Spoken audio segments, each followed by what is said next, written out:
arrival point, that goal, that destination, we can really lose sight of the journey itself.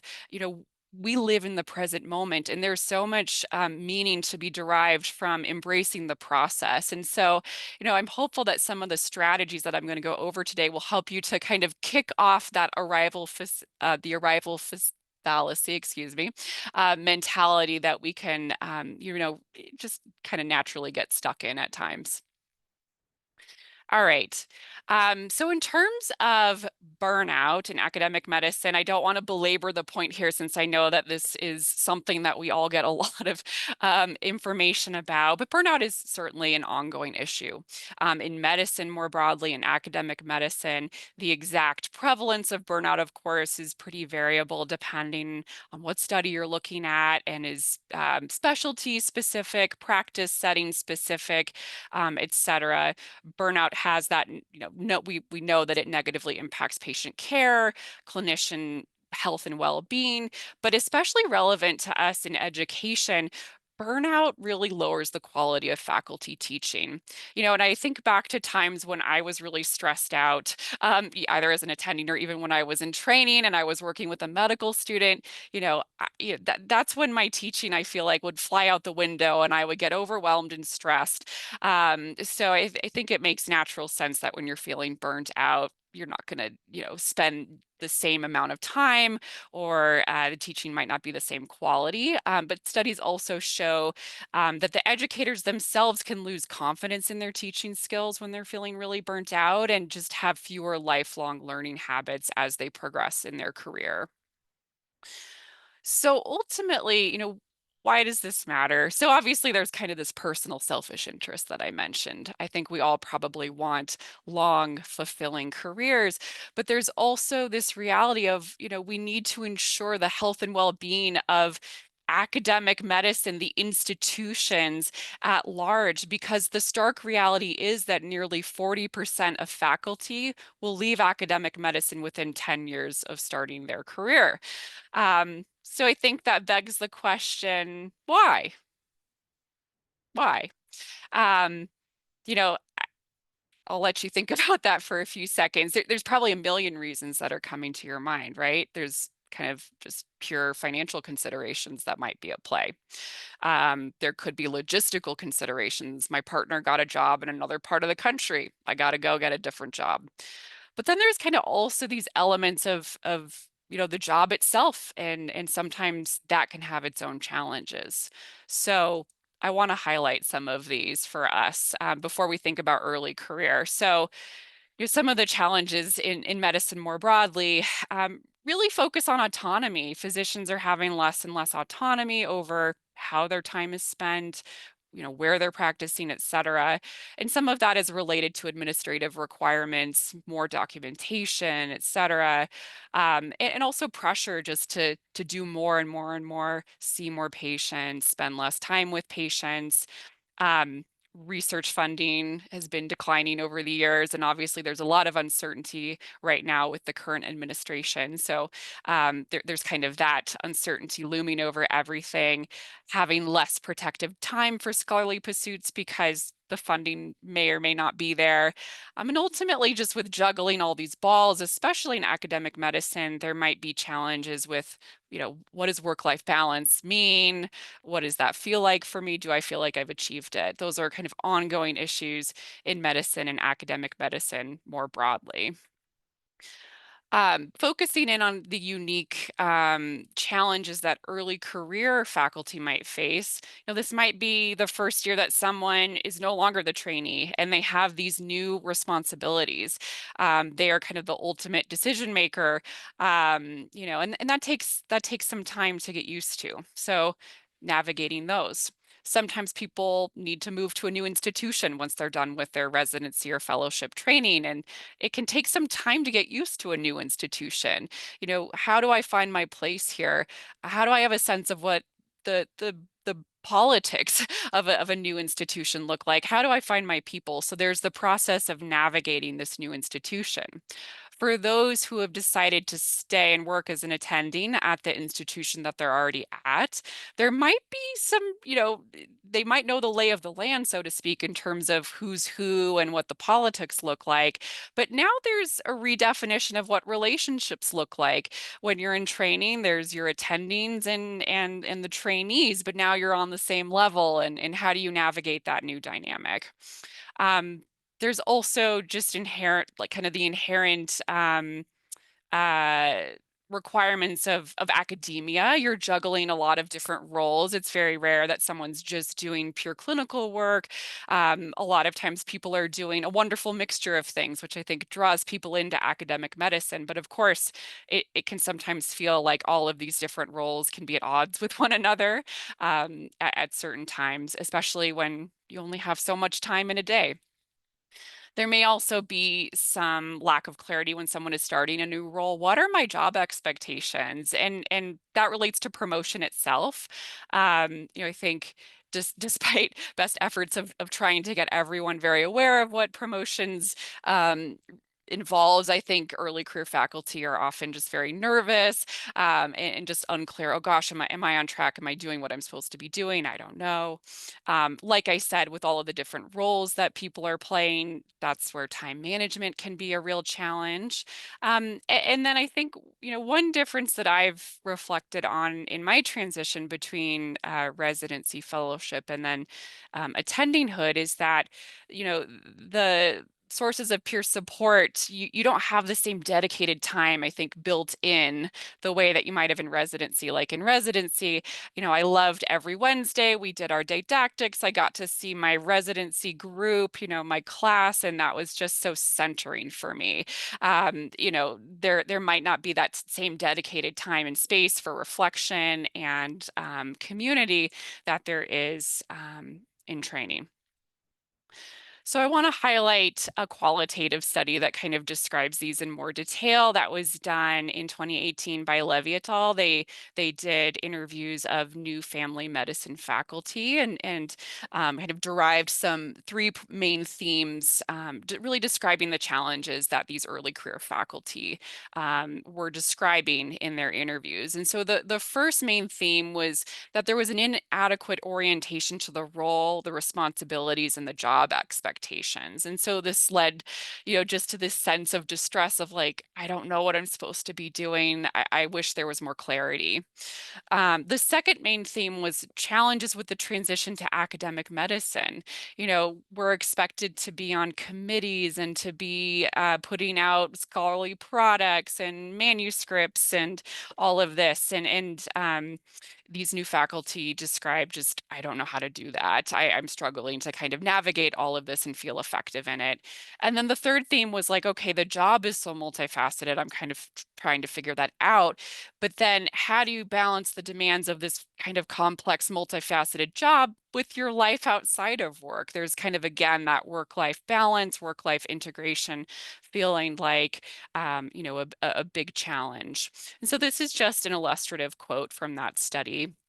So it's actually been a real juggle. I have to fit in my teaching, and I sit on 6 or 8 different committees and work groups. I do find I work a lot at night just on the stuff that I can't keep up with during the day and the clinical work. It's just all the balls in the air that I know everyone in this kind of work struggles to maintain. So I thought that was a particularly resonant quote. I'm sure we can all identify with aspects of it. All right. Then I want to highlight some of these early career challenges with regard to specific populations. So just want to highlight this study that was published in Academic Medicine in 2019 that looked at, contributors for promotion and attrition in academic medicine. And so they wanted to look at like, what are the variables associated with promotion amongst newly appointed faculty, kind of retention of these individuals. It was a pretty large study. It included 27,000 faculty who started in U.S. medical schools between the years 2001 to 2012, and then followed them through 2013. And they looked at a lot of different variables, demographic variables, educational and institutional variables. And ultimately, they found that two groups had a significantly higher probability of staying in academic medicine. So those were individuals who knew that they wanted to go into academic medicine at a earlier stage on. So they had a high intention to go into academics in their residency. The second group was those who attended a research intensive medical school. And so ultimately, the thoughts were here that for those groups in residency, they knew they wanted to stay in academia. Maybe they had a better sense of the logistical requirements of like, this is kind of this multifaceted job and kind of having a sense of like the scholarly productivity output that's required. That's what the authors hypothesized. And with regard to the research intensive medical school, kind of the same thought, like they might have had a better sense of what academics looks like. And there might have also been more access to high quality mentors who could really kind of guide them effectively through the process. And so there weren't any major surprises.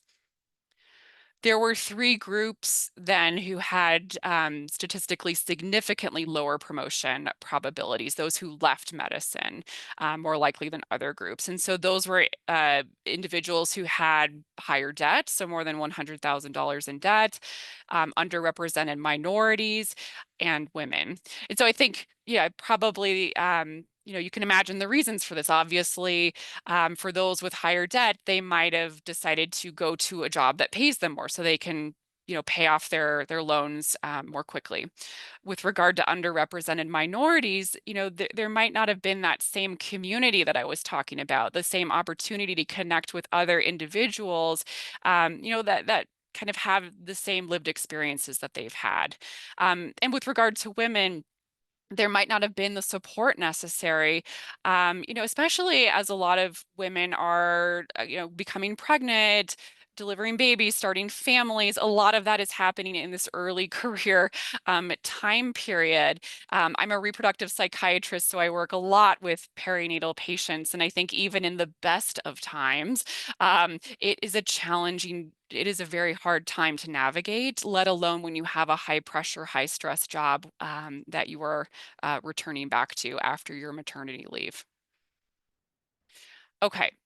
Um, Before we dive into theory, I guess I just want to highlight, ultimately, I think we have to care about this because we want to ensure that our institutions are healthy and that the people who are able to continue on are representative of all the people that we teach, of all the people that we care for, ensuring that our institutions are really, really diverse moving forward.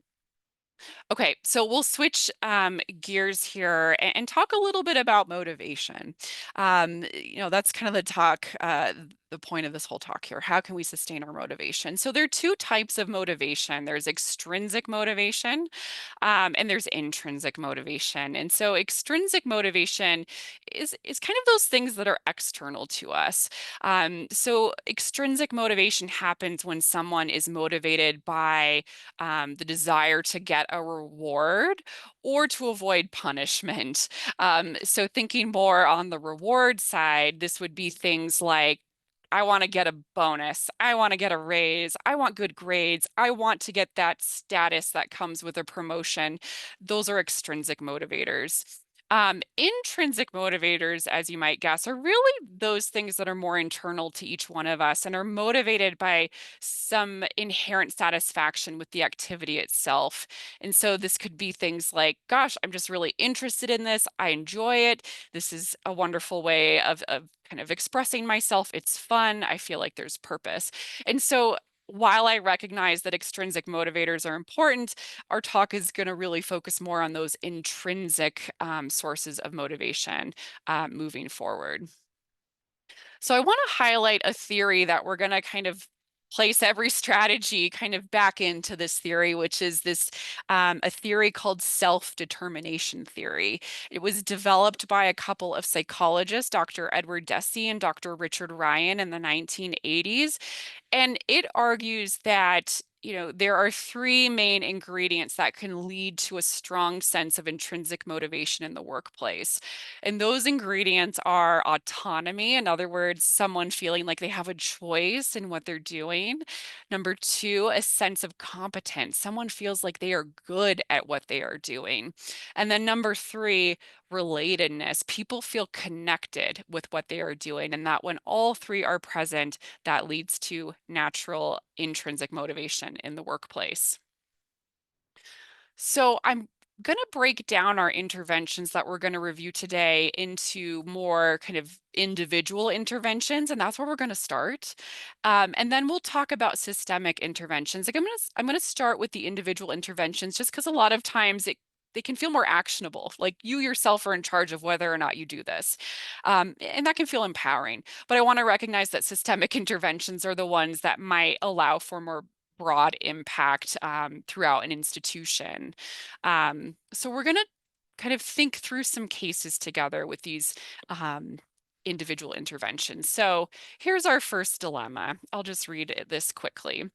So we have Dr. S, who's early career faculty with a strong interest in medical education. She just started a new role overseeing core rotations for second year medical students who are rotating in her specialty.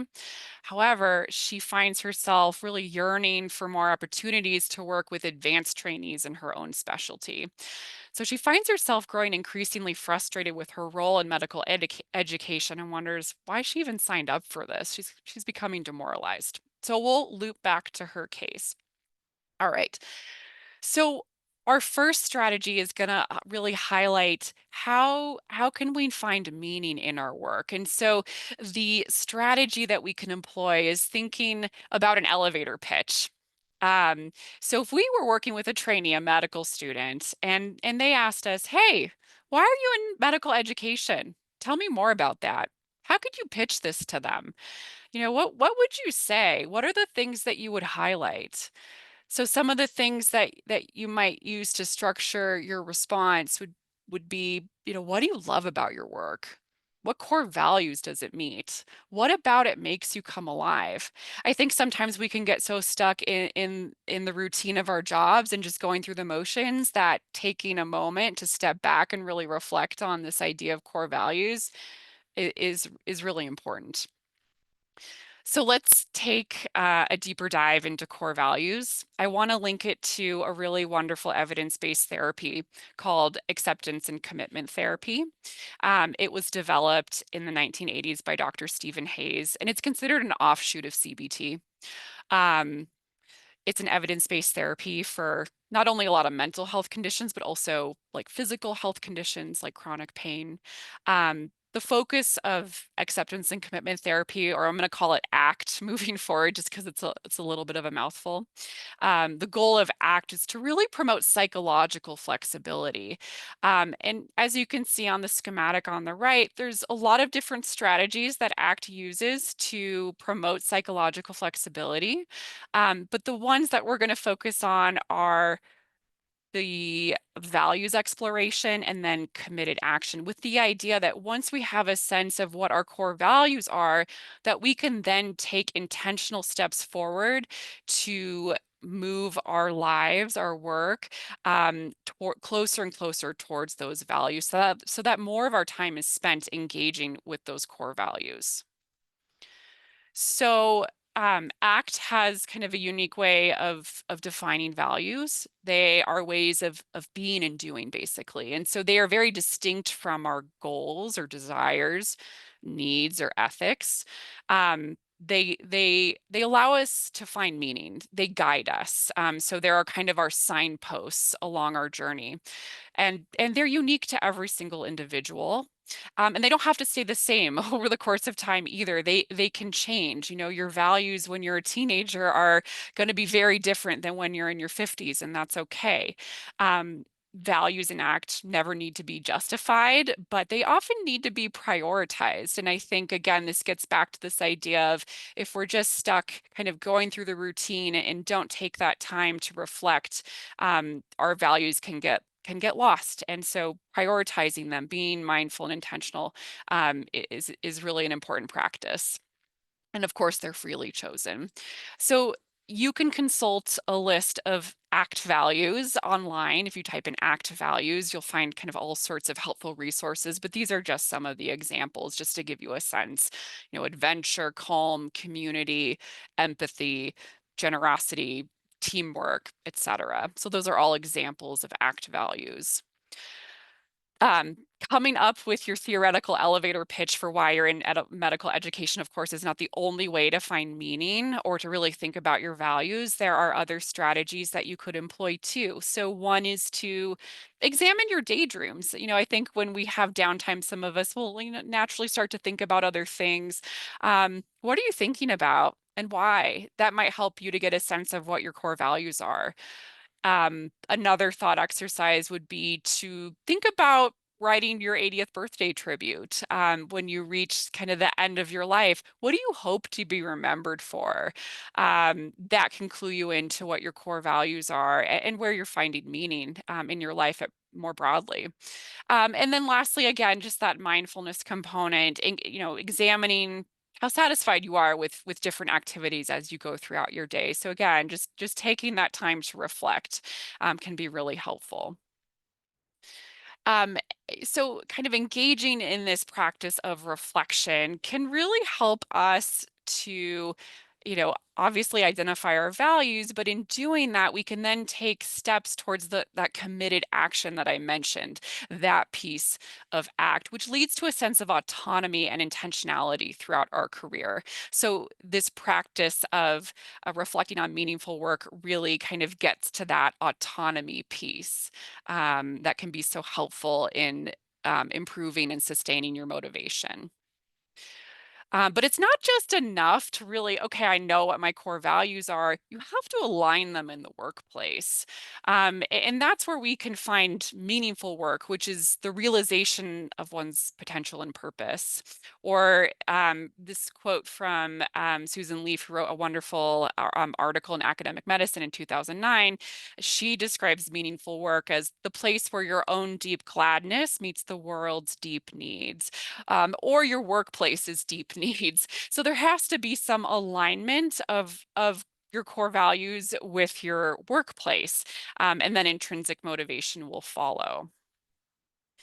And what I want to highlight here is not that you need every aspect of your work to like really hit these core values. I think there's a reason it's called work. That's, it's not realistic to think that you're just going to feel so fulfilled with every single task that you're doing, but to recognize that even small shifts in your time can actually be quite valuable. Schonefeld et al. Did a study in 2009 that looked at the fraction of physicians that met criteria for burnout and how much of their time was spent in meaningful activities. And what they found was that for individuals that spent less than 20% of their time in meaningful activities, more than half of them were burnt out. But if you just got them to more than 20%, then it dropped down to 20%. So that's a pretty low bar to be spending like a little more than 1/5 of your time doing something meaningful. So I think it just suggests, hey, if you can even get 5% more of your time doing something that's meaningful, that can actually be really sustaining for you in the long run in terms of your career satisfaction. Okay. So, some considerations with regard to education that you might want to reflect on. How much time do you have for teaching? Is there any protected time? Is there a way that you could get protected time? Are you working with your desired learner level? A lot of us are working with kind of multiple levels of learners, but generally speaking, you know, do you enjoy the learners that you're working with? Or are you wanting to maybe focus on more advanced learners or work with learners in other disciplines or really get back to mentoring middle school students? I think there's different fulfillment and meaning that can be derived at all of these different levels. And it's just reflecting on what's going to mean the most to you. Are you engaging in your preferred style of teaching? You might be stuck teaching a lecture to 300 people, and that might not be fulfilling. And what you're really wanting to do is small groups so you have more opportunity for interaction. So reflecting on that. Um, it's not just, of course, one-on-one teaching that we're thinking about here, but Are you making steps to oversee curricula, develop curricula? Do you want to be in a leadership position? Do more education administrative work? Be involved in education research or scholarship? And obviously, we have so many opportunities here at CU to really get involved in those things. So, want everyone to be thinking broadly about where do I want to go and where am I going to find the most meaning here? Okay. So going back to our dilemma, so Dr. S does this values reflection that we're talking about, and she realizes that that connection piece, providing mentoring, is most important to her. Since she just started her new role, she recognizes she probably can't ditch it, and she should continue it for at least a little bit longer, but can she make it better? And so she can. She decides to incorporate some one-on-one meetings with medical students, to allow more time for that connection. And she hopes to discuss opportunities with her mentor to pivot more towards residency education in the next few years. So even if you're not able to get what you want today, if you can come up with a plan, making that committed action towards your values, then you can feel more motivated along the journey. Okay. Um, Let me take a look at the time. I'll give people like, just a few seconds to think about this prompt. For yourselves, what are 1 to 2 ways you can incorporate or further incorporate your values into your work as medical educators? If you feel stuck, could your values help you to make a decision to shift things forward?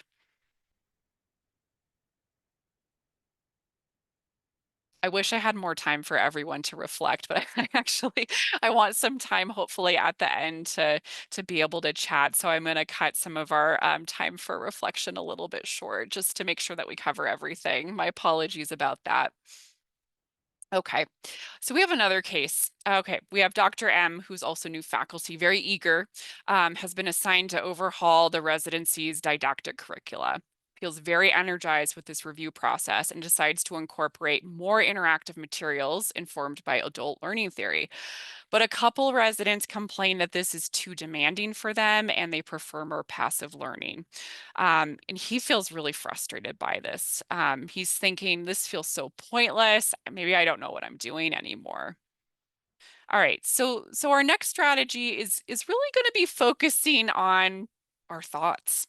Um, I think the reality is that anyone's motivation to do something might be lower if you're feeling poorly about how to go about that. And so I want to bring in the godfather of ACT, cognitive behavioral therapy or CBT, to be thinking about ways that we might be able to shift our thoughts a little bit. And so just really quickly, the idea behind CBT is that, if it was as simple to change how we felt, change our emotions on a dime, we would all be doing it. I probably wouldn't have a job as a psychiatrist if everyone could do that. But instead, what is more modifiable, though, are our thoughts and our behaviors. And so a big part of CBT is really focusing on cognitions and deciding, hey, are these thoughts helpful or not so helpful? Are they balanced or are there some cognitive distortions that are a part of that? So obviously there are very real challenges at work that we all face, but sometimes the way that we're conceptualizing those problems can make them seem even more daunting and challenging. And when we get stuck in some of those cognitive distortions, that can influence our sense of competence as we're going about our different tasks. So I want to just highlight again, there are lots of different cognitive distortions or unhelpful thinking styles that we all engage in naturally. It doesn't mean that you're doing anything wrong. We all do this. Sometimes people do it more often than others. But whenever we're having a strong feeling, sometimes these cognitive distortions are at play. So for example, personalization. So this would be this blaming yourself or taking responsibility for something that like objectively might not be your fault. So it's a very common one that we can see more broadly.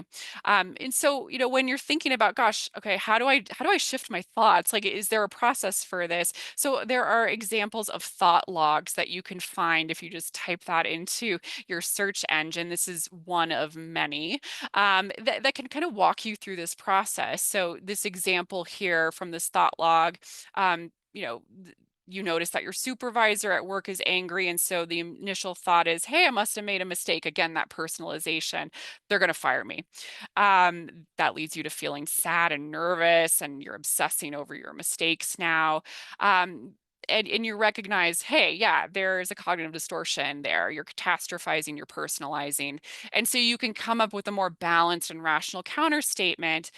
This example is my supervisor could have been angry about anything. They're usually happy with my work. So even if I've made a mistake, it's not a big deal. I think you can see there's just so much less emotional intensity that comes from that second statement, and it can help you feel more confident of navigating the situation. And so ultimately, I think, when you are thinking more in a balanced way about your work problems and kind of not going to that most extreme place, this can really improve your sense of competence, as you navigate these work challenges. And I don't want to kind of reinforce this idea that you have to do this by yourself on a thought log. This is where talking with other people, confiding with your friend, your colleague, your mentor, having that problem solving can also be helpful to navigate these challenges. All right, so back to our case. So Dr. M initially interprets resident pushback as a sign of failure. So he works on restructuring his thoughts to be more balanced. So instead of this feels so pointless, he reframes it to resistance to change is expected. It doesn't mean my approach is necessarily wrong, just that it's a process and adaptation can take time. Instead of maybe I don't know what I'm doing anymore, that's an extreme thought for someone who's otherwise, seems very competent. He reframes it to I'm introducing new methods and learning how to manage resistance might be part of my growth as an educator. This is a learning opportunity. He seeks out more feedback from the residents and realizes that actually, his approach is very gung ho.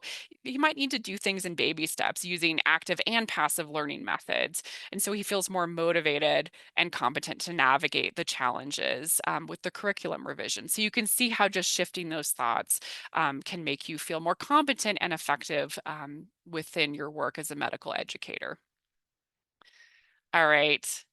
So again, I'm going to give you 30 seconds here. Think about a recent work or education related challenge, identify that automatic thought, brainstorm an alternative.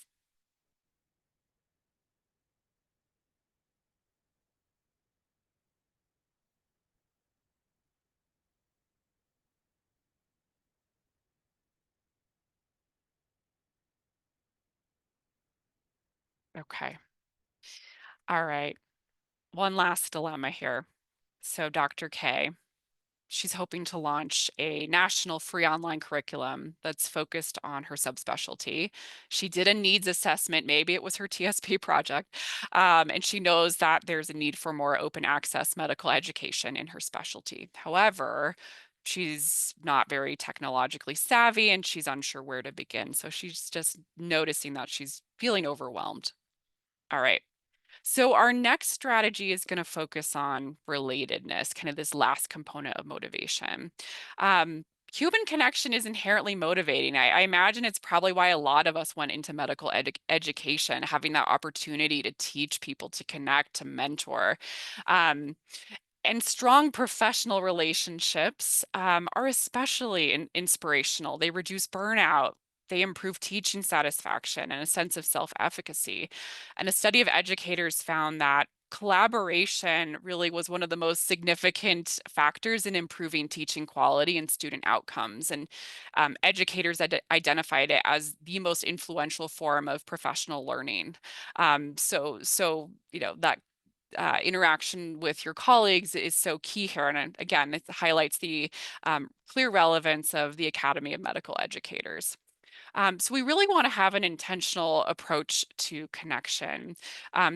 Seek out colleagues with similar values and identify like-minded individuals, at a lot of different levels. And I think this is where we can be very intentional. So, maybe you can find folks within your department who love education But if you can't, are there other specialties on the school of in the School of Medicine where you can collaborate? Maybe it's getting involved in professional organizations or being on education committees within your subspecialty. Those exist. Being a part of advocacy groups or really doing, very purposeful networking at conferences. And a lot of these connections don't have to be facilitated by someone who's very early on in their career. They could be facilitated by a mentor or senior faculty, since a lot of times, they just know the lay of the land a lot better. There's lots of benefits of collaboration. There's obviously challenges too. I think sometimes people just, shudder when they think about doing group work.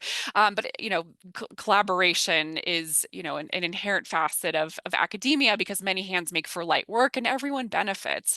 You can divide the labor, the tasks are more manageable, you can pump out that manuscript. There's also accountability. That's been my favorite part of engaging in collaborative work is, I will push things off, forever if it's just me by myself. But when I have a group that's relying on me, it's a different story. Groups also allow for more innovation, more creativity. The product that you develop is going to be better potentially than if you were by yourself. And having that opportunity for collaboration can lead to less burnout and ultimately kind of like a stronger sense of identity. Like, I'm an educator, and I'm, doing this great thing with this group of educators. It can feel very powerful and inspiring. All right, so back to our dilemma. So Dr. K goes to a mentor, big deal here, who connects her to a colleague experienced in launching online curricula.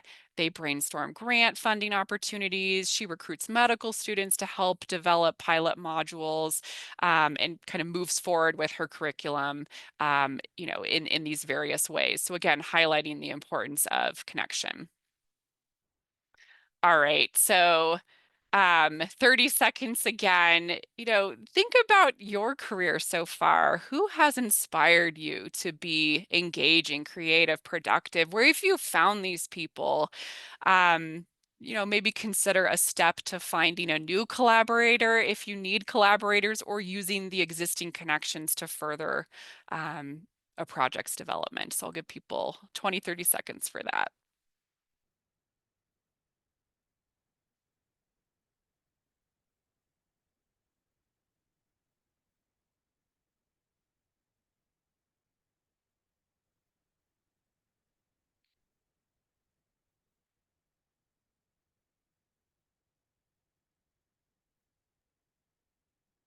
Okay.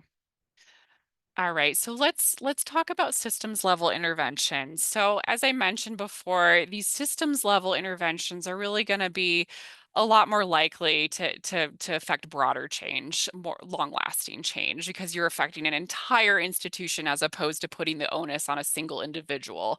Um, the challenge, though, is that change happens slowly at the institutional level, and you do need that buy-in from kind of the powers that be. So there can be, sometimes barriers there in getting these broader interventions going. So some of the interventions that have been shown to be helpful for sustaining motivation for faculty include faculty development programs. So this would be something like TSP, promoted, typically they focus on promoting competence and non-clinical skills. So that might be, focusing on research skills, administrative or leadership skills, education skills. And there are several studies, longitudinal studies, that do show that these programs are effective. So one by Morzinski et al. Showed that people tended to stay in academics. This particular program at a single institution had 80% of the faculty participants stayed several years after the program was completed. They were much more likely to have more scholarly productivity than people who didn't do the faculty development program, and they were also more likely to be ultimately in institutional leadership positions. So these can be very, very influential, and motivating. And I think there's also kind of that peer relationship component that can be helpful. One thing I found helpful with TSP is recognizing, that sometimes there's like the imposter syndrome thing of like, gosh, like everyone else knows so much more about education than I do, but recognizing, hey, we're kind of all in the same boat and we're eager to learn together can be, really helpful. There's also formal mentoring programs. Mentorship is something that I've mentioned kind of throughout this talk, but obviously can be very important in one's career development. And there's, benefit to mentors and mentees alike. Obviously, I think we think kind of more foremost about mentees. They get advice, they get role modeling, they can get sponsorship, kind of put out for more opportunities, things like that. But mentors themselves might also enjoy a sense of competency with where they are at this stage in their career, feeling like they're giving back, feeling like they're contributing, which can make people feel good. So there's kind of a mutually beneficial relationship there, hopefully. Some of the challenges, though, is that sometimes it can be hard to find a mentor or someone that you connect with. There's a lot fewer mid and late career faculty compared to early career, so just availability there can be hard to navigate. Yeah, and then finding the right fit. Do you feel like you get each other? Do you have the time for each other? Um, on average, studies highlight that clinician educators tend to have a harder time finding mentors compared to research mentors, though I do feel like it's easier here at CU because I do feel like we support education a lot. There was a study from a couple decades ago that suggested that like less than 20% of clinician educators had a formal mentor. So I'm hopeful that that's changed in the years since then, but probably something still to work on. Peer mentoring is another evidence-based approach. It's an alternative to traditional mentoring, where usually you have kind of one person who's more senior and one person who's more junior. But this type of mentoring occurs amongst people who are at the same level of their career. And they meet regularly, essentially, to provide feedback, to provide support, community. And it's been shown to improve satisfaction in the work place, improve a sense of connection amongst one's peers, and it ultimately leads to improved productivity as well. And some of the studies have looked at how helpful these types of peer mentoring programs are, especially for underrepresented groups. So that might be an especially helpful intervention to be considering. All right. And then, one last kind of systems level intervention to be considering, especially when we think about early career faculty and some of the confusion that can ensue when people are starting, is having a very structured orientation when people are settling into the job. It can improve one's sense of competence and enhance a sense of connectedness at the institution. There are no best practices in the literature, but survey data suggests that certain things might be helpful to consider. So having very explicit learning objectives with an orientation, having multiple sessions over time versus a one and done, focusing on promoting that sense of institutional connectedness of like who's who, getting the lay of the land, and then not just relying on PowerPoints, but maybe multiple presentation formats can be helpful in allowing that information to sink in. So ultimately, there are lots of different ways that we can enhance autonomy, competence, and relatedness, but I hope that at least this gives you some food for thought to think of ways to not only improve your sense of motivation in your career, but, those that you work alongside and the trainees and learners that you are educating as well. So I probably have I have 2 minutes. Just curious if there are any, thoughts, ideas about sustaining motivation. What have other folks found helpful? I'd love to hear from the group, even though I recognize we have like a minute left. And I'm going to stop sharing just while we chat.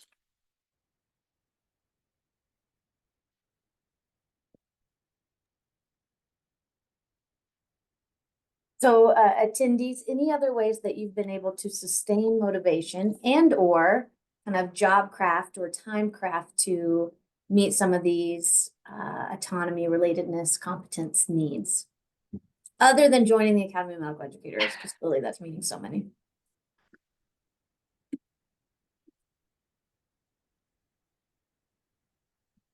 And we do have a few comments, questions in the chat too. So maybe while people are thinking about that, Lindsay, I'll throw them out. Sure. One is from one of our researchers who says, I'd like to hear how these types of challenges also apply to PhDs. Several of us in academic medicine are PhDs and also experience burnouts and challenges. I don't know if in your research you've seen any significant differences in the literature, or if maybe medicine is a little bit more formally researched in the burnout space. You know what? Yeah, I didn't come across a ton with regard to PhDs, but I guess I would like to believe that some of the strategies could still be applicable to PhDs in terms of thinking about, intentionality, thinking about core values. I would be curious to know if there are opportunities for PhDs to kind of have that like peer mentoring, approach. I guess I don't know. It's not even that common even to have peer mentoring programs in amongst medical educators either, amongst the physicians, but Yep. And then just one final question, because I know it's right at time.